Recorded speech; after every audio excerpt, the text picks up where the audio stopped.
With countless trading ideas to program and backtest, you need to evaluate your system performance quickly and effectively. Here I will highlight what you need to look out for in your MT4 backtest report. Before we begin, go ahead and open your MT4 backtest report in quantanalyzer. It's free and gives you way more analysis tools. The download link for quantanalyzer is in the description. First, check your number of trades. Your backtest sample size is a key indication of its reliability. Having more trades means you cover more market conditions, and your results are less affected by random chance. For these reasons, I recommend backtesting with all your available historical data. You can use standard error to quantify the uncertainty arising from a small backtest sample size. I have included a link at the end of this video that explains the process. Otherwise, I consider 200 trades to be the minimum acceptable number. Next is your return over drawdown ratio. The return is your overall net profit, equal to the sum of your individual trade outcomes.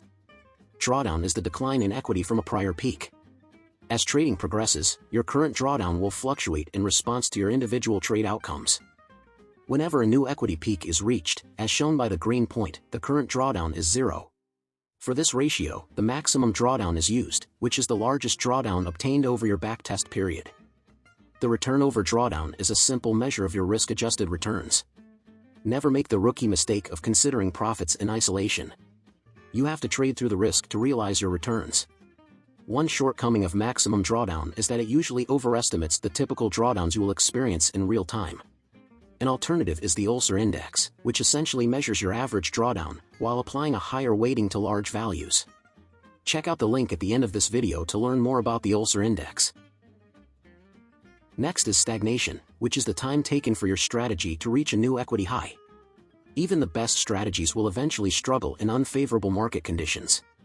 If your strategy trades on the 4-hour time frame, and you backtest it over 10 years, a 1 to 2 year stagnation is perfectly normal. Attempting to reduce an individual strategy's stagnation can easily lead to overfitting. Trading a diversified portfolio of loosely fit strategies is a far better approach. Profit factor is your gross profits divided by gross losses.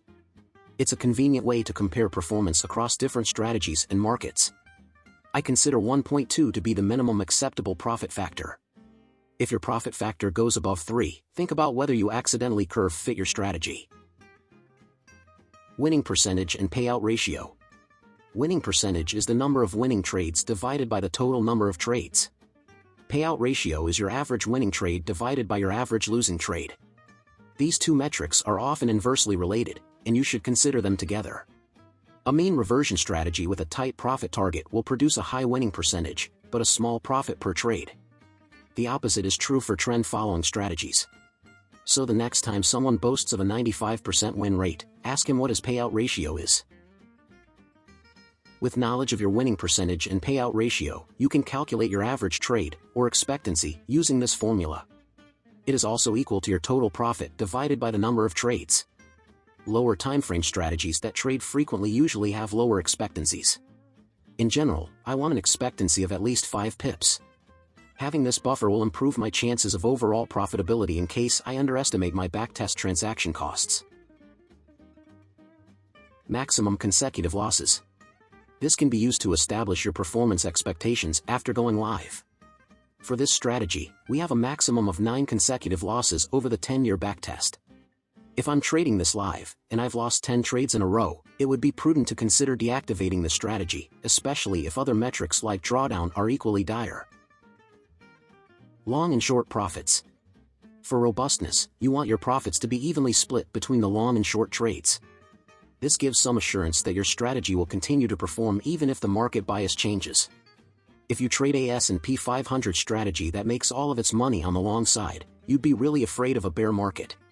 For this strategy, although long trades only consist a third of the total, they brought in 3 times as much profit as the short trades.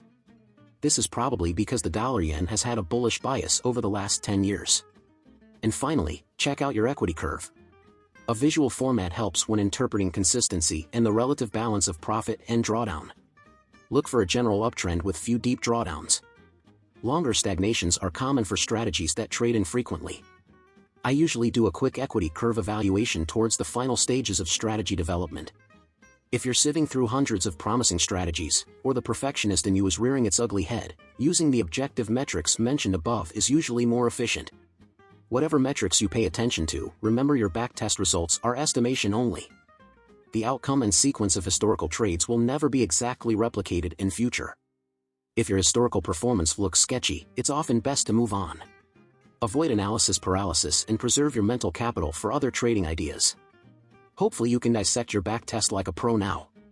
If you want to use standard error to quantify your backtest uncertainty, check out the video at the top right. To learn about the Ulcer Index, check out the video at the bottom right.